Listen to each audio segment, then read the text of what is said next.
પ્રાદેશિક સમાચારોની વાત કરીએ તો અમરેલી જિલ્લાના સાવરકુંડલામાં આરોગ્ય મંત્રી પ્રફુલ પાનસેરિયાએ ફેમિલી ડોક્ટરની જેમ ફેમિલી ફાર્મર રાખવાનો નવો વિચાર રજૂ કર્યો હતો। આ અંગે મંત્રીએ કહ્યું હતું કે ઓર્ગેનિક અને દવા વગરનું અનાજ તથા શુદ્ધ દૂધ ઘી વાપરવાથી ફેમિલી ડોક્ટરની જરૂર ઓછી પડશે તેમજ ભેળસેળિયા તત્વો સામે કડક કાર્યવાહીનો સંદેશ પણ આપ્યો હતો।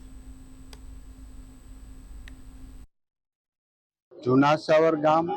અને આંબરડી ગામની અંદર પીએચસી સેન્ટરનું લોકાર્પણ અહીંના લોકપ્રિય ધારાસભ્ય મહેશભાઈ કસવાલા અને ગ્રામજનો સાથે કરવામાં આવ્યું છે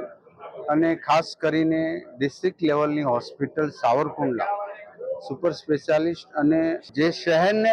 પ્રાપ્ત થાય એના કરતાં પણ સારું આ પીએચસી સેન્ટરની અંદર ગામના તમામ વડીલો વૃદ્ધો બાળકોની બધી સવલત સાથે એમને ટ્રીટમેન્ટ પ્રાપ્ત થાય એ હેતુસર આજે આ લોકાર્પણ અમે સંપન્ન કર્યા।